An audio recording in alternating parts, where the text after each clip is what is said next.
February 1st, while we were eating lunch, a group of between 4 to 6, at least 4, maybe closer to 6 gunmen showed up at my house, throwing rocks.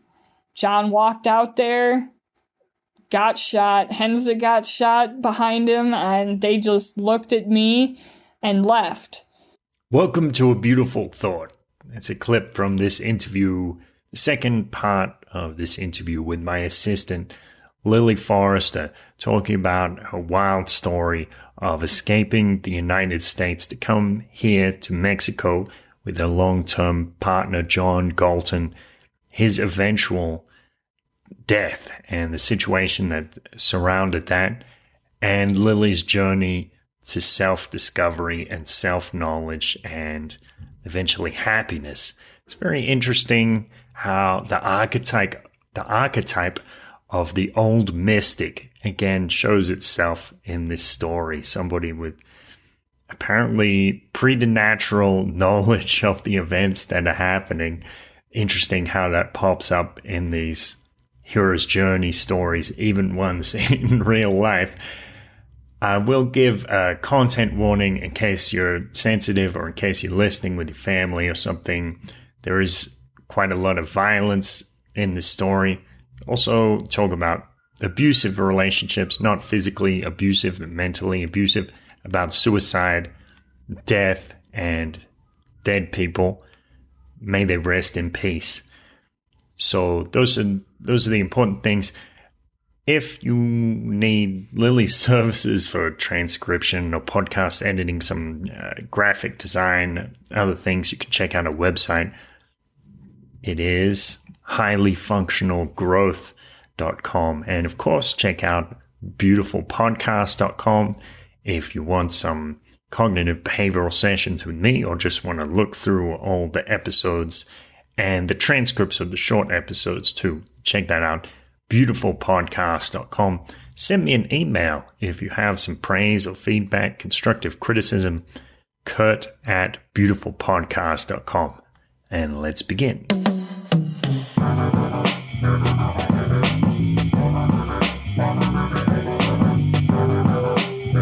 This is A Beautiful Thought.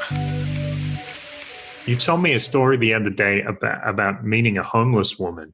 Oh, yeah. Okay, so she went by Auntie Tia, which is, Tia is Spanish for people that don't know for aunt, so it's literally Auntie.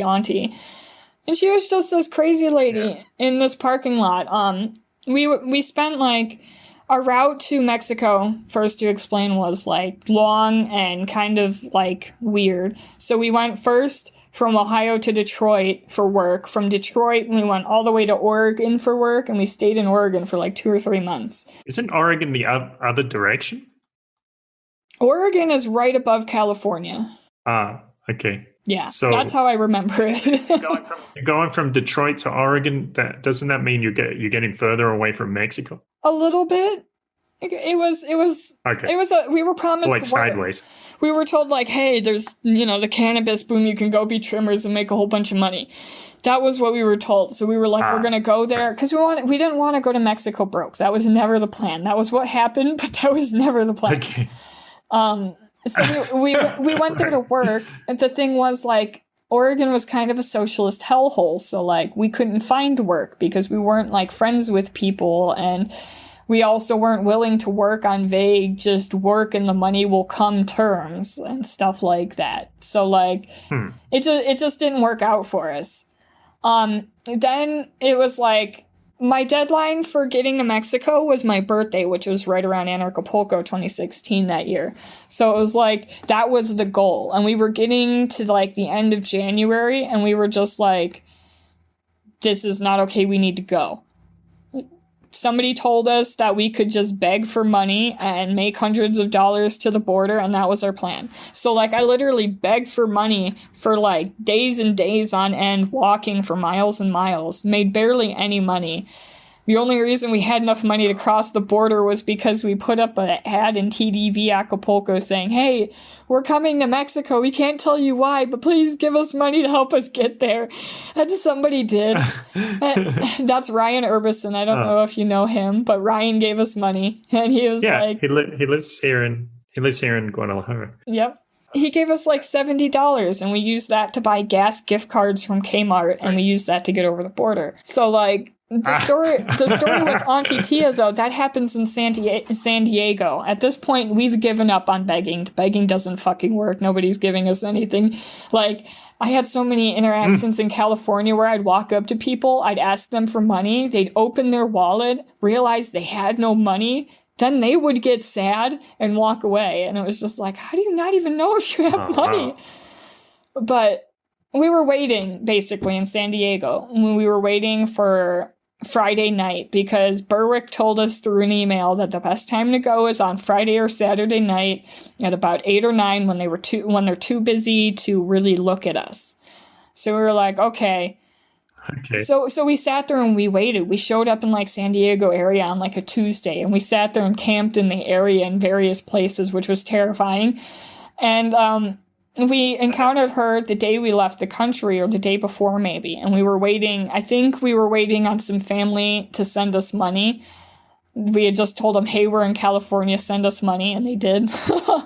And we were just sitting in the parking lot, and this old lady was just like, she had like a palm leaf thing, and she was using it like a broom, and she was running around the like parking lot acting like she was cleaning, like 1, 2, 3, 4.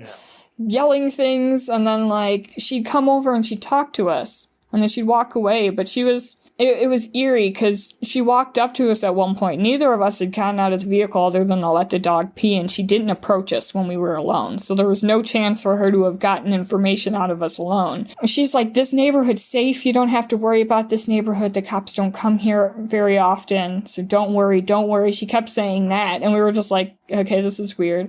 And then it was like, when you guys get to Mexico, you need to go to Tecate. Go to Tecate. You will be safe there. There's no cops there. Nobody will bother there. You will be safe. And I was like, why Tecate? And she's like, oh, I'm from Tecate. Go to Tecate. You will be safe there. I'm like, yeah.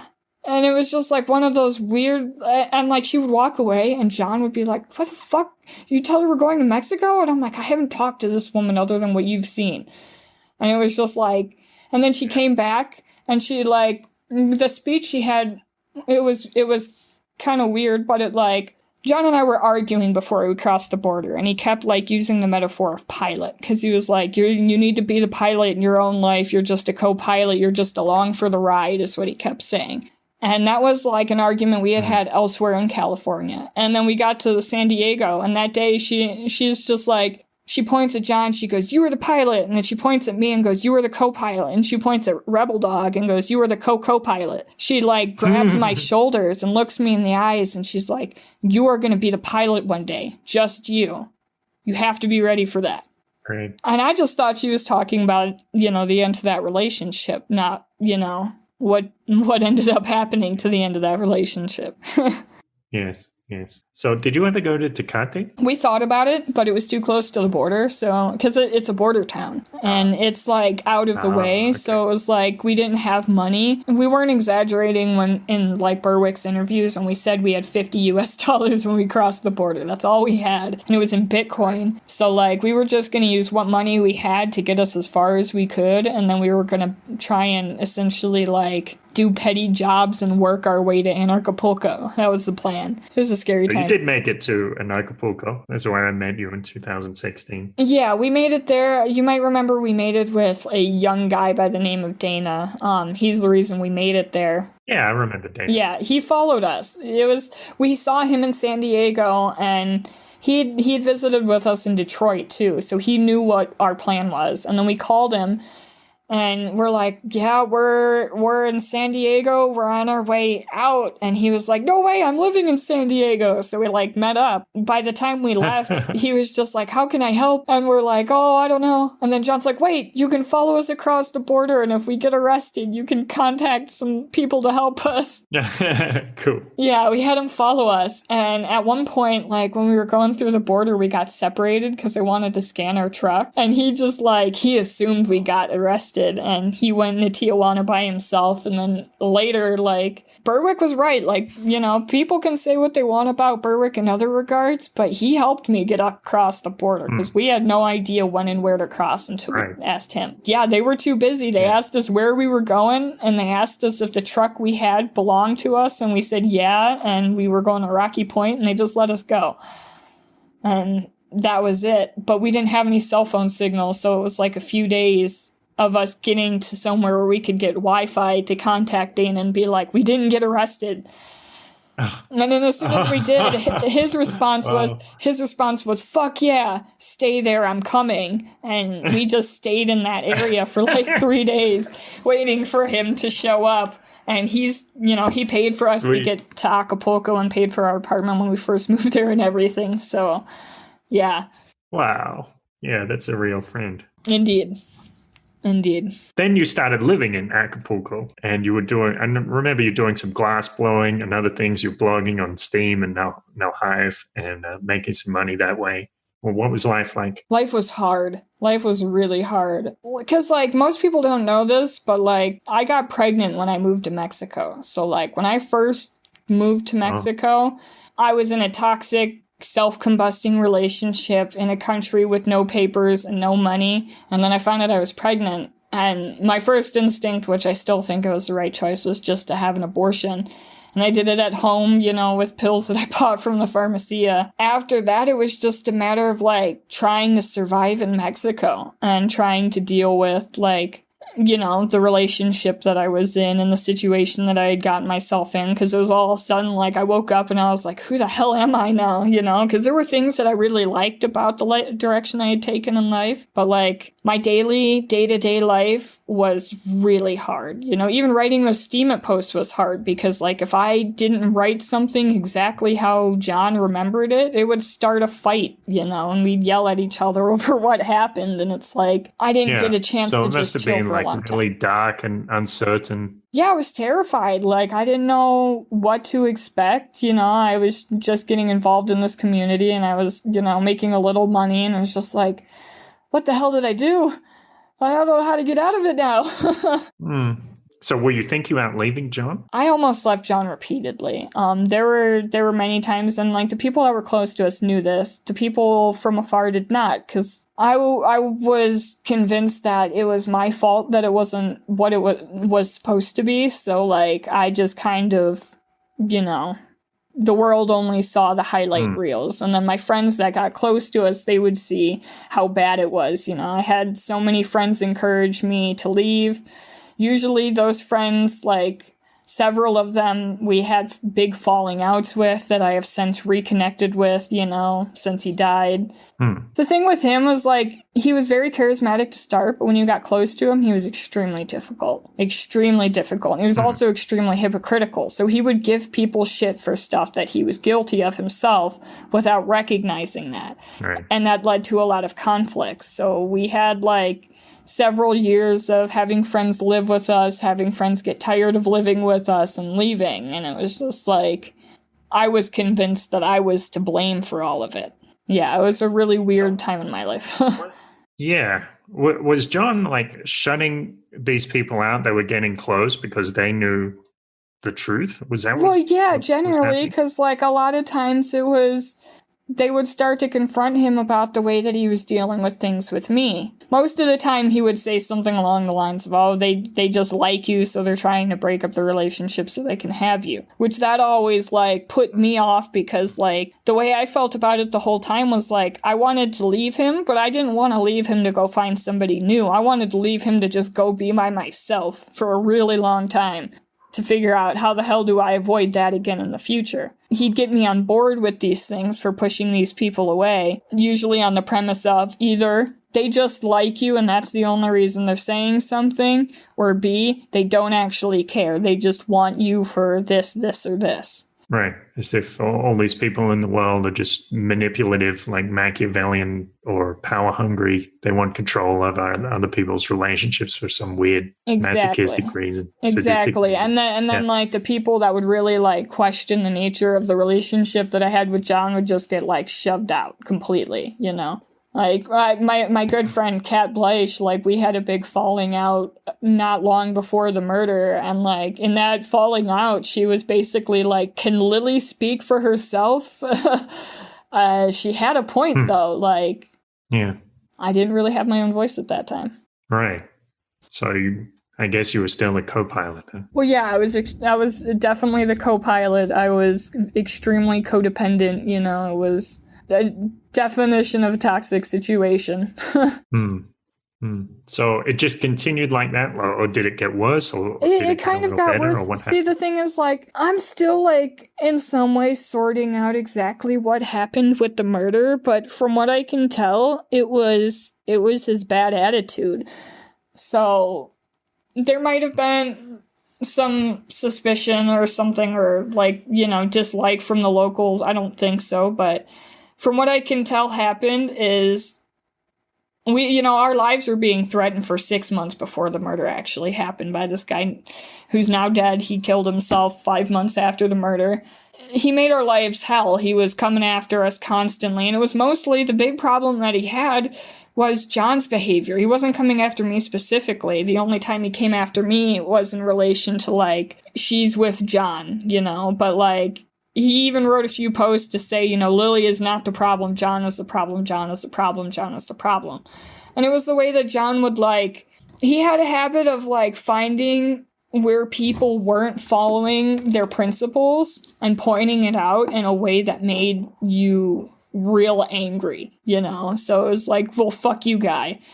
And he did that to the wrong person. And he was a hypocrite, so he didn't even take his own advice that he was giving, and this person... like, this guy was an idiot, but he was smart enough to pick up on that. And that was why he essentially started that social media war against us and was spreading all those lies and stuff. He was trying to bring John down. And he mentioned, you know, I just want, you know, John killed, essentially. So, like, in some ways, it did escalate. It also escalated because, like, there were some really awkward situations where we, from what I can tell, we had friends that were trying to help us, and John was like, oh, they just want to fuck you, type of thing, and that brought unnecessary stress to the situation.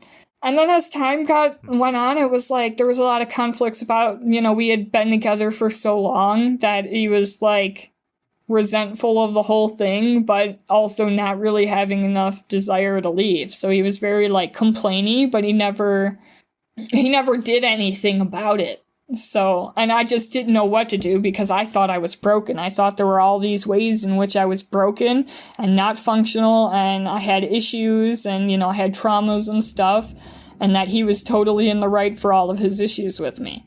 It wasn't until he was forcibly removed from my life that I really started to see. Also, like, before the murder, I was very alone. I didn't have any friends to talk to that I could, because if I got close to anybody, it would end up in some big conflict, and then eventually I was left with nobody. So I had nobody to talk to other than Henza, basically, before the murder, and Henza was more John's friend than he was my friend. So when the murder happened, I was honestly pretty terrified, because the way that I saw it, I had no friends.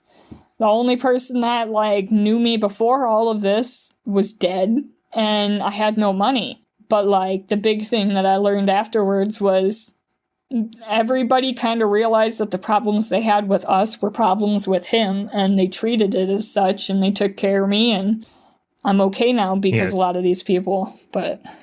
Can you tell me the circumstances around John's death? Well, it's a long story. I had mentioned, like, the threats. That was basically, like, that guy was a drug dealer who was selling coke, and he was getting heat to himself, and he managed to convince, or this is what I theorize, I don't know, managed to convince the local cartels that we were doing... Hold on a sec. maybe you don't want to say this fellow's name, but can we just give him a name like? Well, it doesn't matter. He's know. dead now, and everybody that looks into the story knows it. Yes. His name was Paul. People knew him. He went to Acapulco.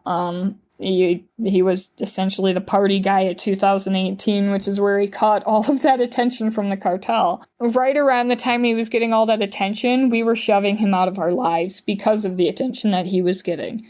Well, he felt pretty wronged by John, so he spent months threatening our lives, telling us that he was telling the cartel where we lived, exaggerated amounts of what we had in our house, and to watch out, that they were coming for us. And it was like months of that. Even where Larkin Rose contacted us and was like, hey, I'm actually really scared for one of your lives or both of your lives. Can we try and mediate this? But there was no mediating with him. He was just insane. And we were refusing to talk to him. We wouldn't say anything. We weren't... Because a lot of times when there are these big dramatic things, you got a lot of back and forth and both sides won't shut up. So we were just hoping that if we didn't say anything about it, it would go away. Right. So to give a little context to that, Paul was a veteran, and he might have experienced many traumatic things in his life, and it's just like he didn't have a way to deal with it. He was perpetually... He lived with me. Actions. Yeah, he lived with me. He was perpetually in a war state. That was the thing with him. And that was like something that started in his childhood.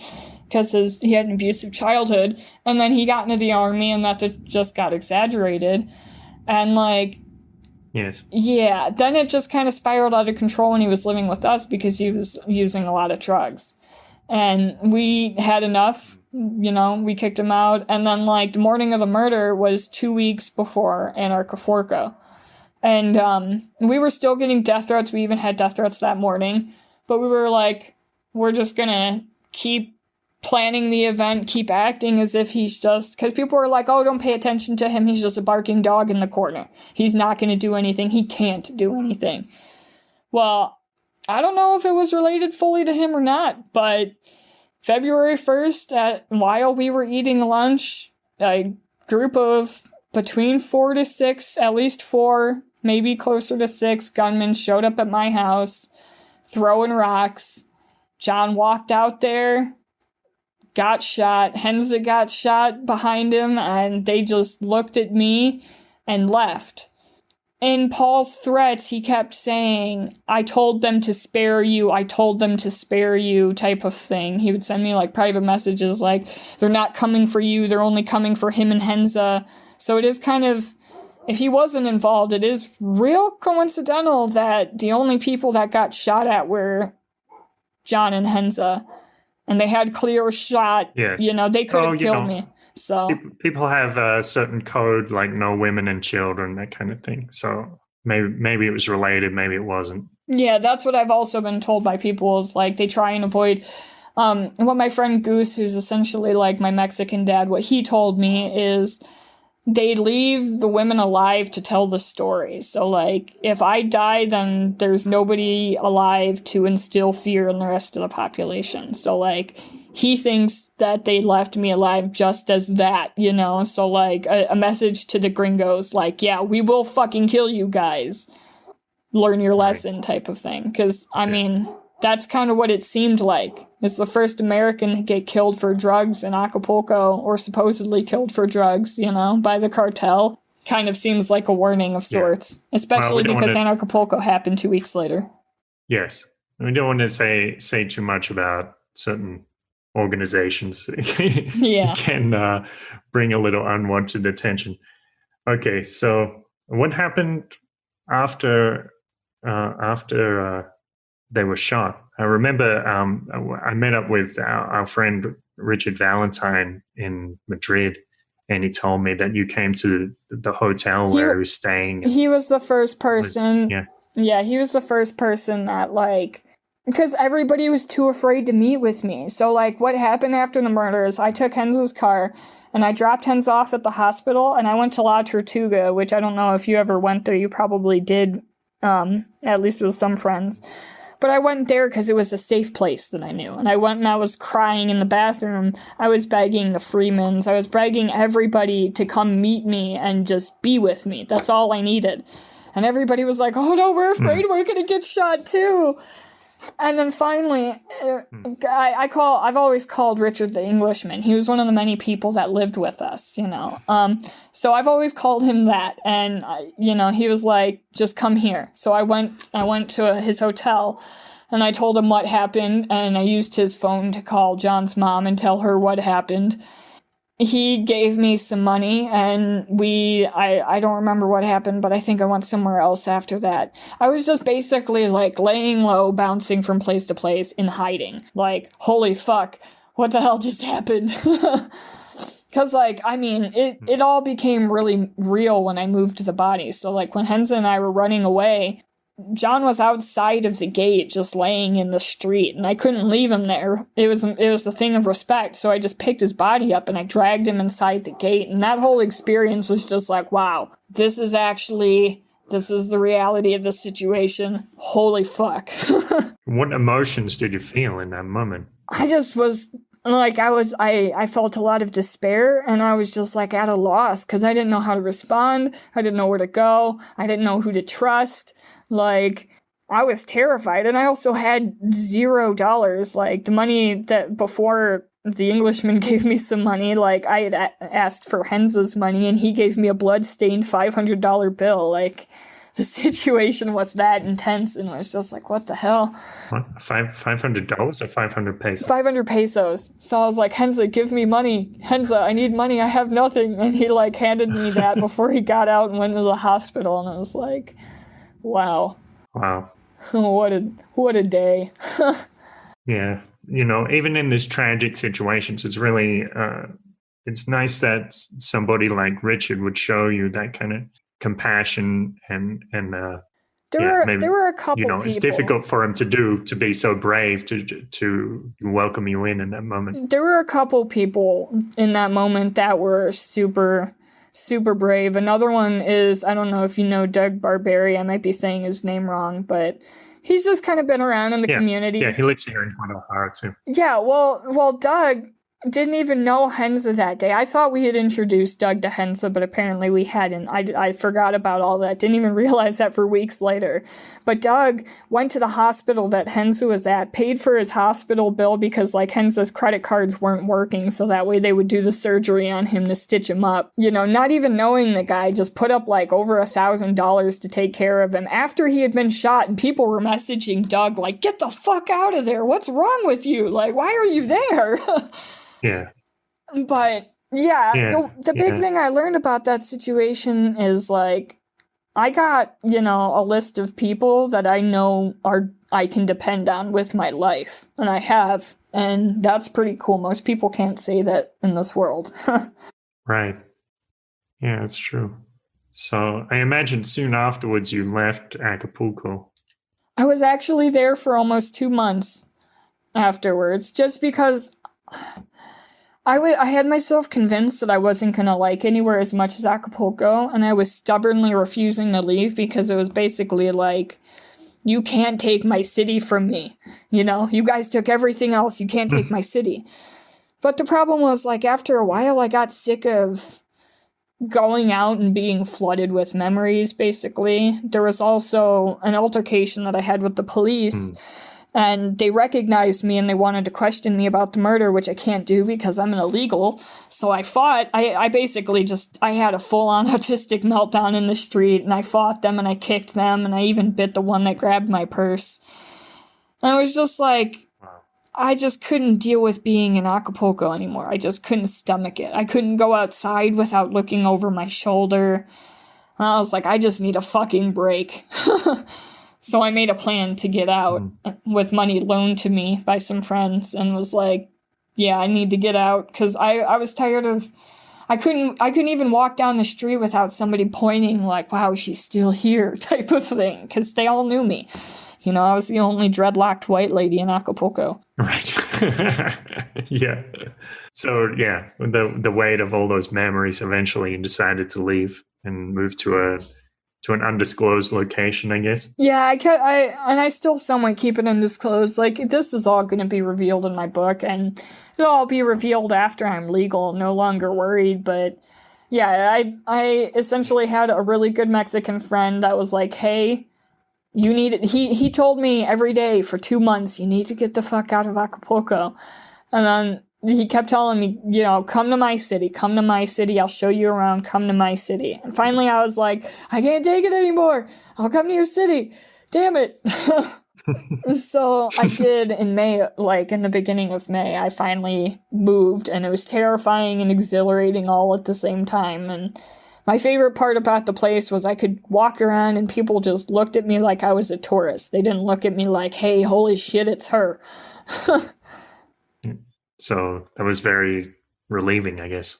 It was exactly what I needed at the time, because I just felt stuck. As far as I was concerned, the trauma was ongoing because I wasn't able to really breathe or stop looking over my shoulders. Because usually, like, when you have somebody that dies and you're in a relationship and that person dies, you just kind of have to deal with the grief of them being gone and all of that. Like, you don't have to, you know, like I had Paul threatening my life until the day he killed himself. You don't have that when somebody dies normally, you know. And it was just like, I kept Googling, like, for support groups. Like, there's no support group for women whose husbands have been murdered by cartel. That's not how that works. Yeah.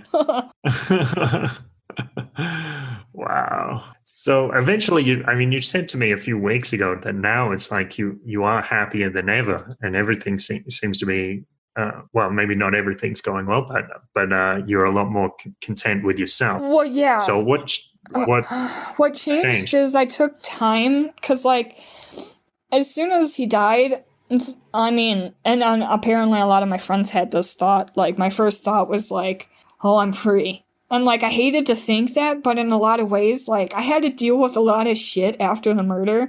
But one thing that I didn't have to deal with, that would have been worse than all of it, is his fucking reaction to being shot up. You know, like, if he had survived that and I had to go on the run with him after, like, being attacked, that would have been awful.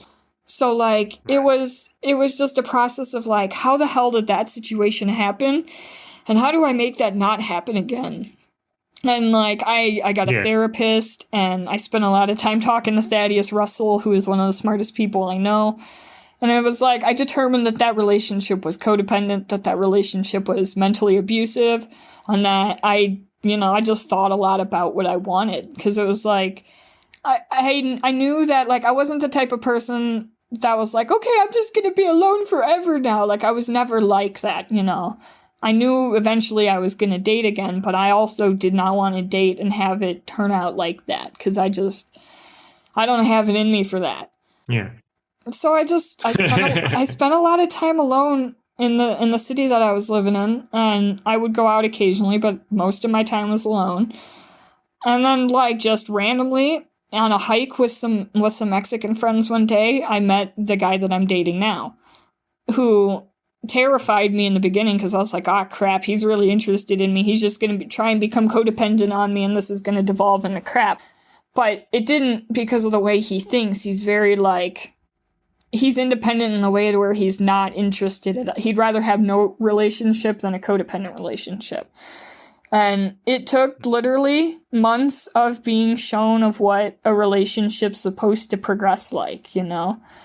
What it's supposed to be like when it's just, you know, you meet, you have chemistry, you get to know each other. There were no speed bumps. There was no drama. There was no anger. There was no bad feelings. There was no red flags or any of it. So it took me a long time of going through that before I really started to actually heal what I had gone through with John. Like, I didn't realize most of his tendencies were, I have a hard time calling people blatantly a narcissist, but a lot of his tendencies were blatant narcissism. So, like, that was, you know, why I stayed in the situation, why I was as broken down mentally as I was by it. Yeah, it's just been a process of self-discovery. But another big part of why I'm okay, I'm realizing isn't, you know, it was started by the relationship, but what made me come full circle is truly understanding my autism. Mm-hmm. The autism diagnosis is a self-diagnosis, but it came about 2 years before I really started to understand it. When I was living with John, I felt really out of control, and I was spiraling. I had depression, anxiety, I had suicidal thoughts. So a lot of autistic people, when they're in those sorts of situations, can resort to self-harm. That's what I did. The self-harm that I was doing specifically was I was hitting myself. I was hitting myself in the head. I was hitting myself in the legs. And it wasn't controllable. It wasn't like, oh, I'm just going to start hitting myself now. I just feel like something burning inside of me emotionally, and I just start hitting. Because it was the only thing I felt I could control. Right. But this is, like, you talked to me about stimming, like trying to feel something. Is that related? It is. It's an unhealthy stim. So as a lot of people know that have met me in person, that I have a lot of acne that, like, I pick at.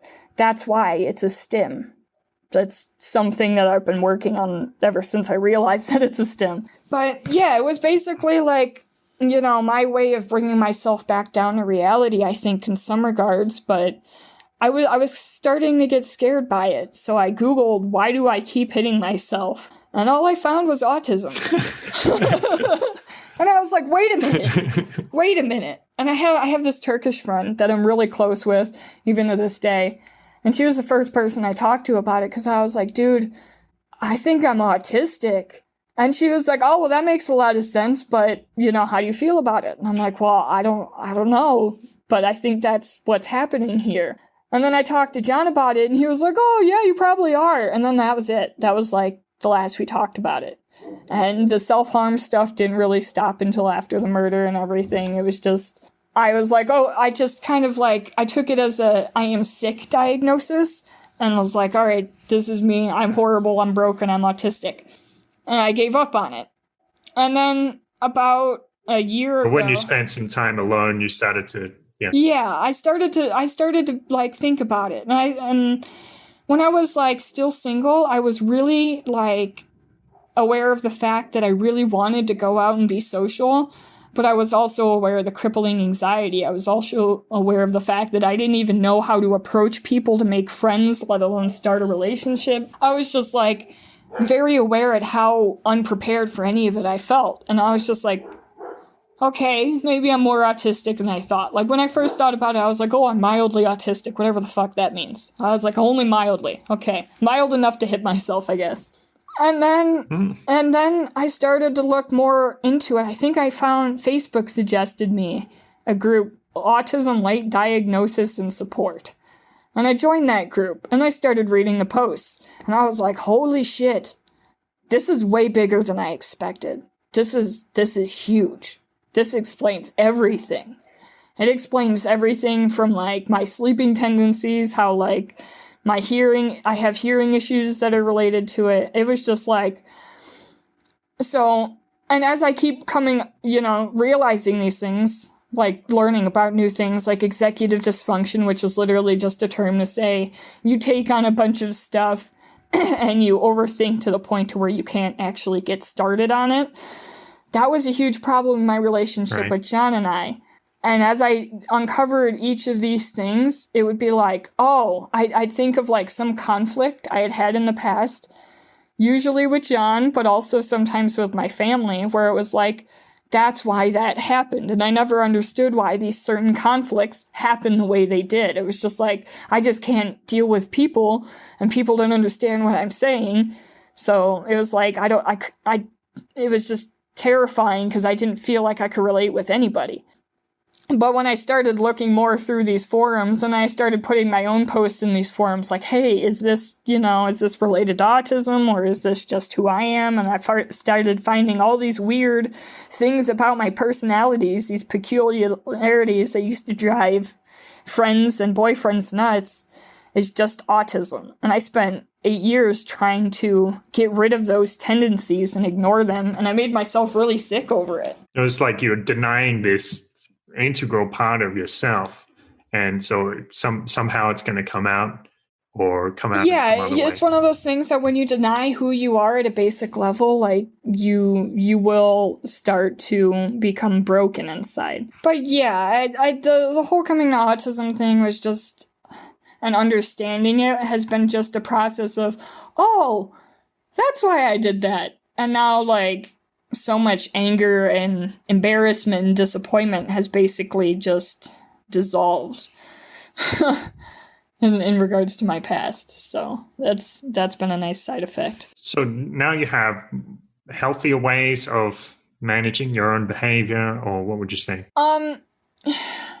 For one, I have awareness of my behavior. So like, as I become more aware of what parts of my personality are directly related to my autism, I have more understanding for why I respond in certain ways in situations. So now, like, having these new understandings, when I go through conflicts with people or just with life in general, I'm very aware of what I'm doing and how I'm doing it. So like, I'm able to edit my behavior. So before, when I would get stressed about things, I would kind of lash out. A lot of times I'd make it the problem of somebody else because, you know, I was feeling stressed about it, seeking validation.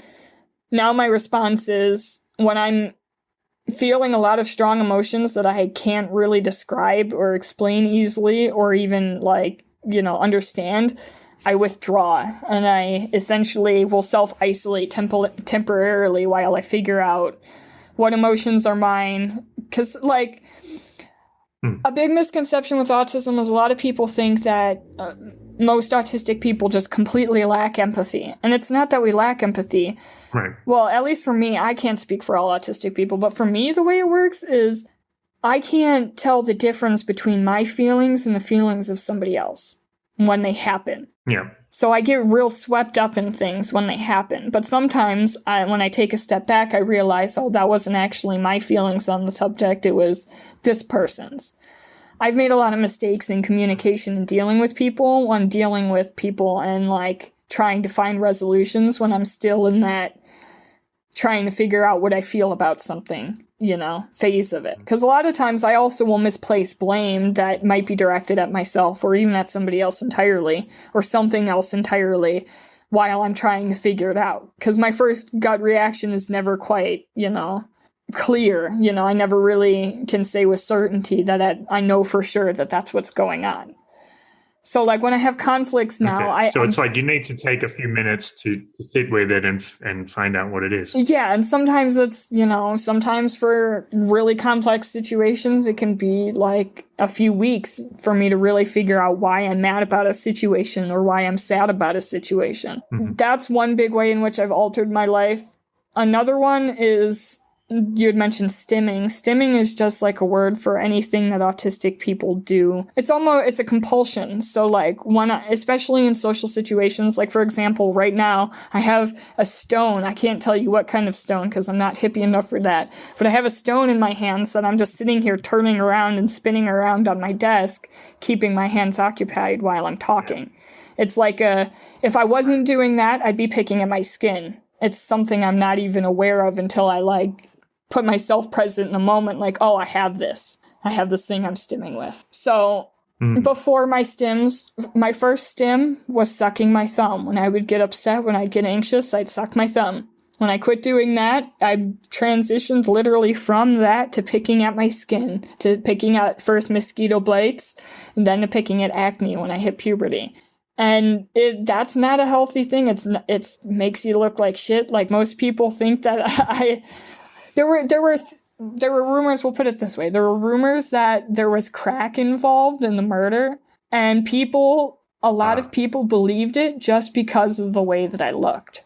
Because I was skinny, I had broken skin, and a whole bunch of other things. So, like, all of that combined, yeah, I looked like a drug addict. It's not a healthy stim. So once I realized that that's what I'm doing, and I saw a couple posts from autistic people like, help, I can't stop picking at my acne, I realized, oh, I just need to find different ways to get that energy out. So now I carry around, I have a fidget spinner, and I have a fidget cube, and some other, just like, you know, little hand toys that you just fiddle around with in your hand. And a lot of times it's just feeling it. Like, the rock I'm holding has like a curved, smooth side to it, and I'm just rubbing my thumb along it. You know, so it's about getting the feeling. It's about moving your body in ways that feel good. Okay, that's cool. So when you understand that tendency, you can redirect it to something that's fine, that's healthy.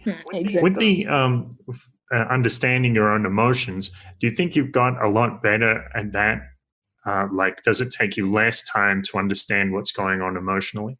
I wouldn't say it takes me less time, but I am more aware of what's going on. I have more trust in, like, I guess, the process. So, like, recently, what the conflict wasn't important, but I basically tried to become friends with somebody in the wrong way, and it blew up in my face a little bit.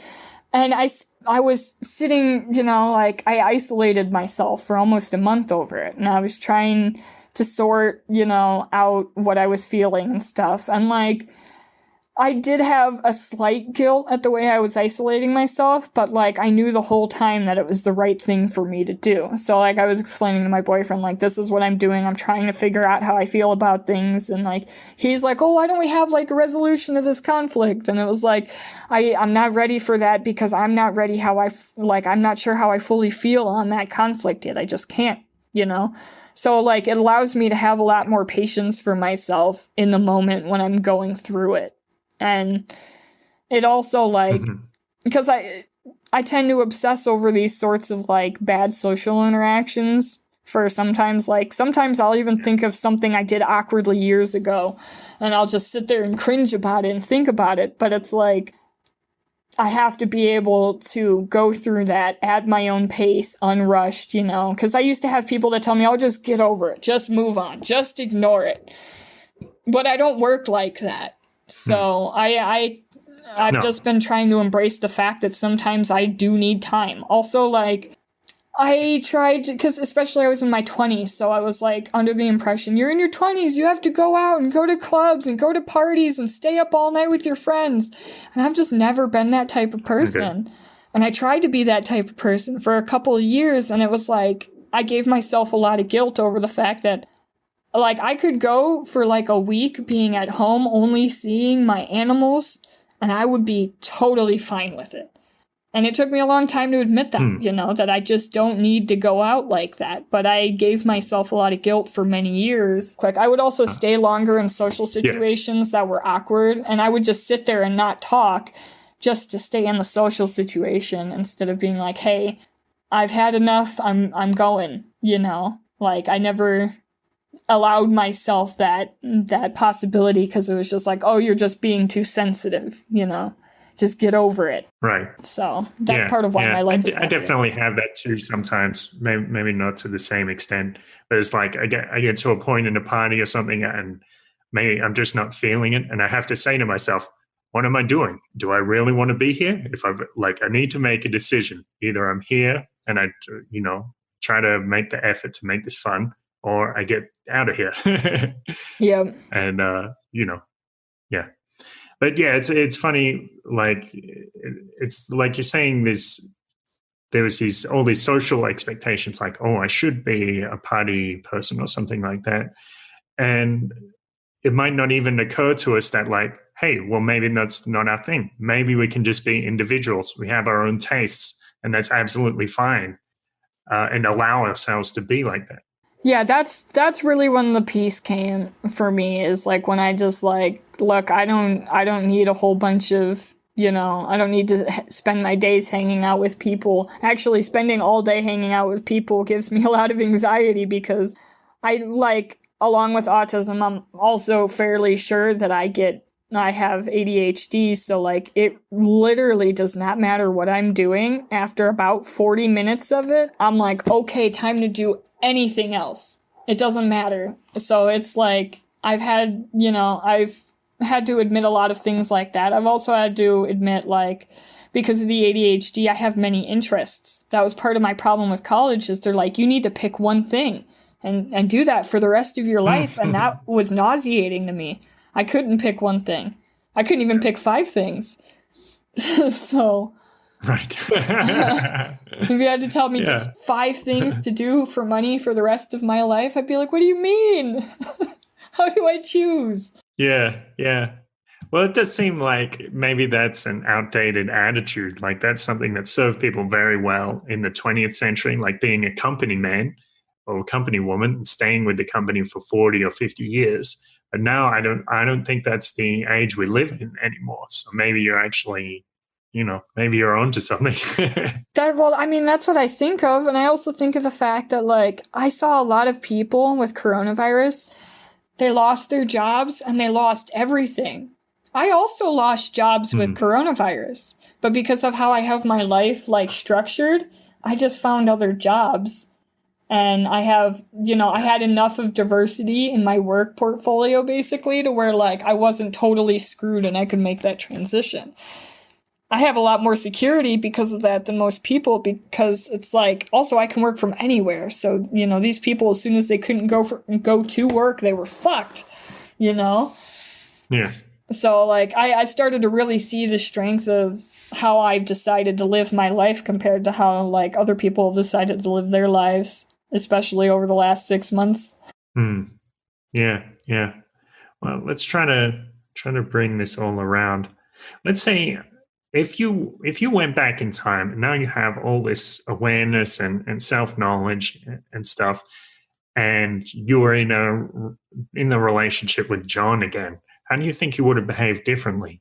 And at what point would have things been different? I'm not sure I would have come to the conclusion of my autism sooner than I did, just because I didn't have enough information and there wasn't. Well, let's say you did. So, like, let's say somehow magically you did come to it. Honestly, like, I've thought this many times. If I had known about, say, my autism, like a lot of people, for example, like in countries, like I know Australia is really big on diagnosing people early. So, like, a lot of people, like, let's say I got diagnosed at 15, official diagnosis, and I met John at 18. I don't think that relationship would have lasted very long at all, because I would have had the understanding of he cannot tolerate my autism, and my autism is the way that I am. Because, like, looking back, having the understanding of autism that I do, all of the problems that he had with me were directly related to the fact that I'm autistic. He didn't realize that at the time, but, like, it was all related to that. All the arguments we had. So it's like, I probably would not have stayed in that relationship. That being said, I probably would not have ended up in Mexico the way I did. I'm not sure what I would have done, though, because I was feeling smothered in the United States with the whole work a job, pay your bills and live type of existence. I wasn't getting what I wanted out of college. Yes. I probably would have ended up in Oregon, my guess. I liked weed. I would have just gone to Oregon, lived with some hippies. It's hard to say, because I've thought about this in the relationship, like, it would be like you have this understanding and this acceptance of who you are, and it's like, well, on some things I can't compromise because I am what I am, right? Exactly. My sensitivities, the way that I'm sensitive emotionally, the way that I'm sensitive physically, certain things like that would drive him nuts. And it's just like, those things, like, are all things that I tried to change, my social desire to, like, the fact that I don't have much social desire, that I'd rather just stay in with myself and talk to people from afar and work online than I would rather, go to a bar and party and stuff. Like, I tried to fight all of that for so long. And it was all just like little bits of me that I can't change. I just have to adjust my life to accommodate for them. And the more that I do, the happier I become. So, yes. Well, that's great. What about this? So, like, similar question. Well, if somebody is in that situation, in a relationship that is, not understanding, or I don't know if you'd call it abusive. Would you call it abusive? I would call it abusive mentally. There were, like, Paul put out some rumors about physical stuff, but it was all emotional abuse, which honestly, I think, I don't know, I've never been physically abused. I can't say it would be worse. Right. Yeah. I could see somehow in some ways mental abuse would be worse. Yeah. So what would you say if somebody starts describing their relationship to you, and you realize that it has some of those key points that it's not really healthy? What would you say to them? I would encourage them, like, the one big thing that I had that, and I've kind of, like, picked this apart looking into narcissism and stuff after the relationship, is, like, I thought I was really alone in what I was going through with him.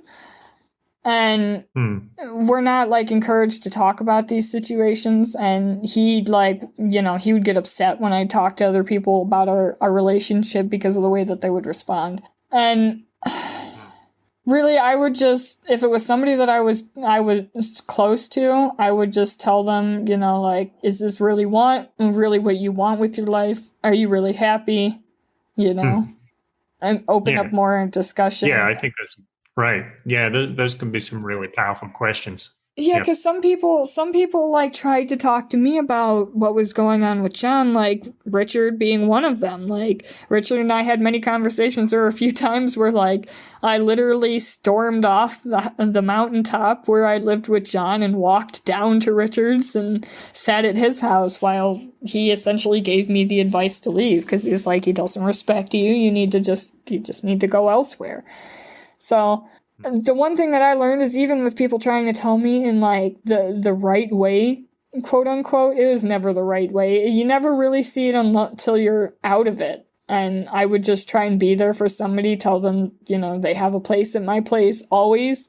But yeah, it's fishy because like you can push people away trying to, you know, like a lot of my family pushed me away also, or I pushed a lot of my family away because they started to essentially question that relationship in the wrong way. So, and then they weren't able to help me when I needed it. So, it's hard to. Right. It's a hard situation. Yes. Well, it's interesting because that ties in with Katie's story as well, and also Katie's dad's story that he told us, talking about being a member in a cult. And you can't really just tell somebody, it's a cult, leave it. It won't work. They'll just get defensive. But you can be supportive and welcoming and ready to receive them. And sometimes that seems to be the best thing you can do. Yeah, sometimes you gotta just like, and that's essentially when I called my aunt that sent me those letters that I mentioned in the beginning of the call.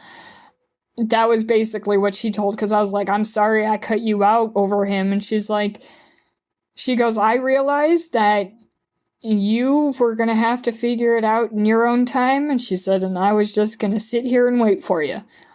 And I'm like, well, in the end, that's what ended up getting me to come back to her, because she didn't try and find me. She just, you know, let me keep my distance until I came and found her. And because, like, the situation with that aunt was, like, that was my mom's childhood best friend. I stopped talking to her because she called the cops on John and I over a disagreement. Why'd she do that? It was basically, like, John disagreed with her in her house. I think it might have even been about how he was treating me or something like that. But she got mad because of the way he was treating me. She didn't like it. And they got into a fight with each other. They were just yelling at each other. And she was like, you're going to get out of my house. And he said, okay, I'm going to go. And I just was like, he was the only person I felt I could trust at that time. So I was just like, well, fuck you, I'm going with him. So she called the cops and tried to get the cops to stop me and was like, you know, are you being taken against your will? And I was like, no, she's crazy. And like, you know, I got distanced from that situation. But like, yeah, looking back, she's just like, she told me when she talked to me, she's like, I handled that all wrong. She's like, I should know better than to call the cops on you. But she's like, you gotta understand. She had pulled my mom out of situations that were like that emotionally, plus physical violence. So she was essentially having PTSD over my mom's situations that she put her through.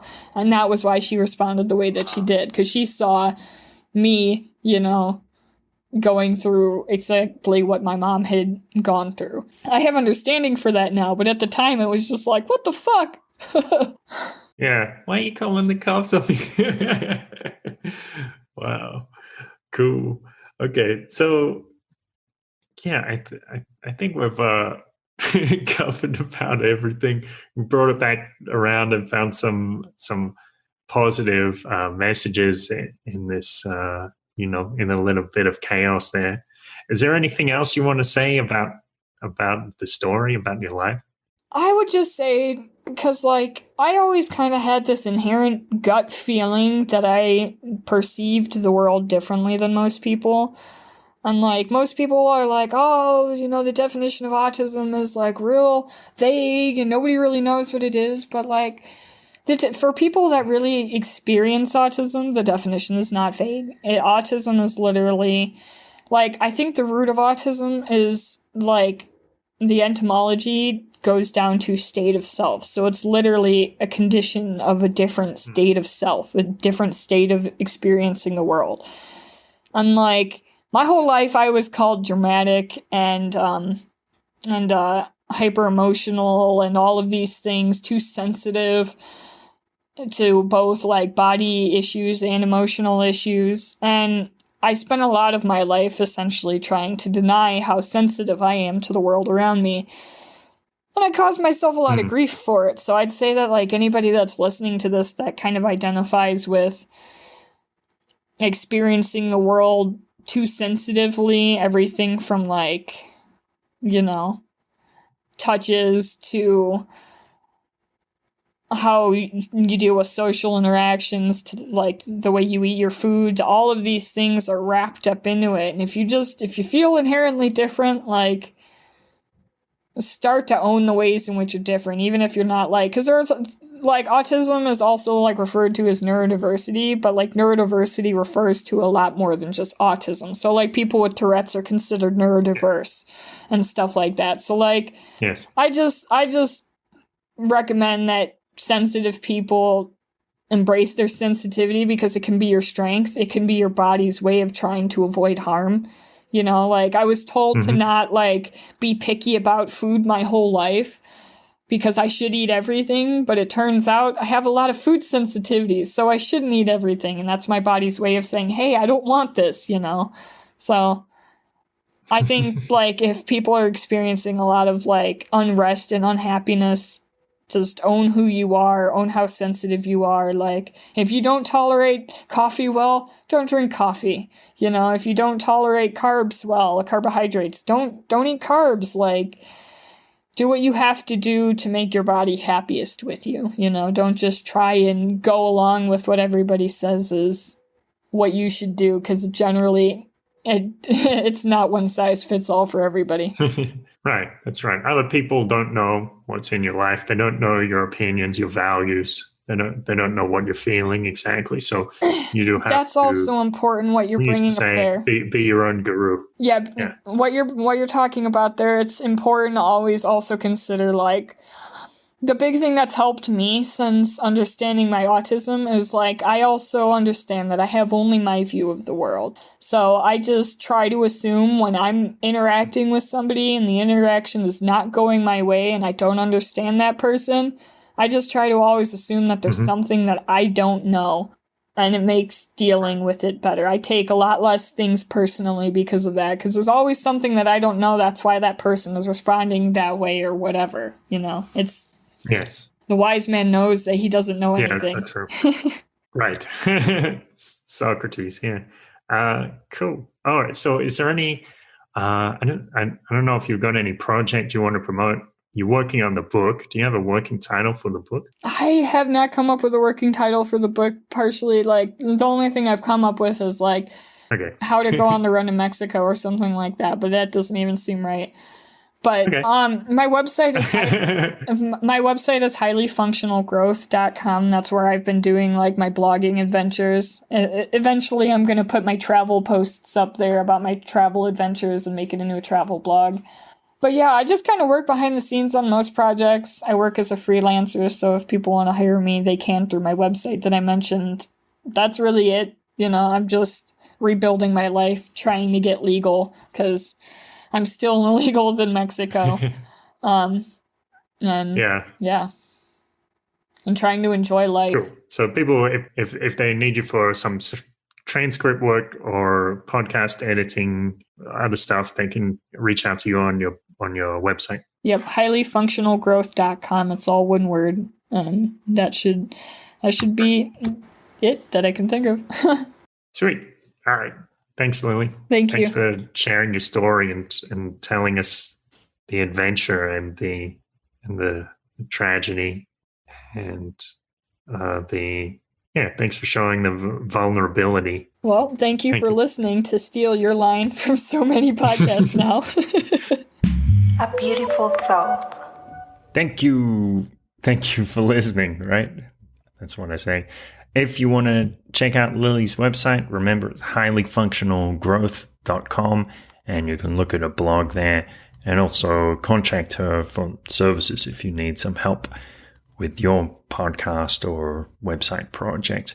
So check that out, highlyfunctionalgrowth.com. Of course, my website or our website for the podcast, beautifulpodcast.com. And you can check that out. You can look at the transcripts of past episodes. Also see all the links for subscribing on different podcast platforms like Spotify or iTunes. If you enjoyed this episode, then please just take a little moment to think about somebody in your life who would enjoy this or might see things differently.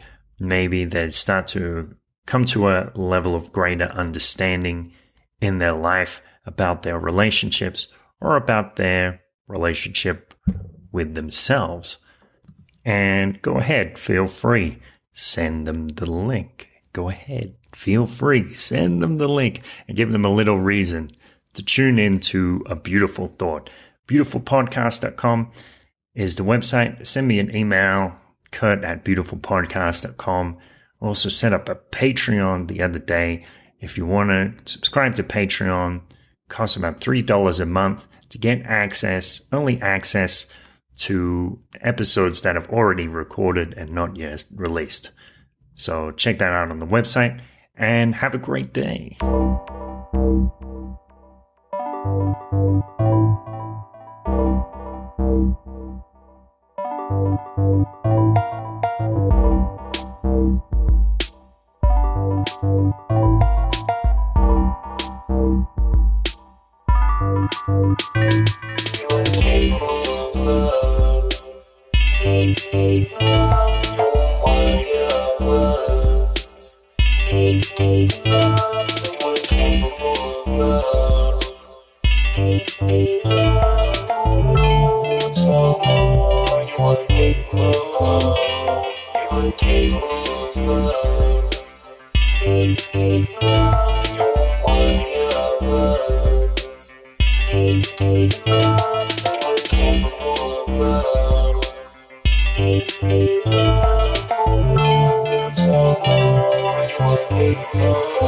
You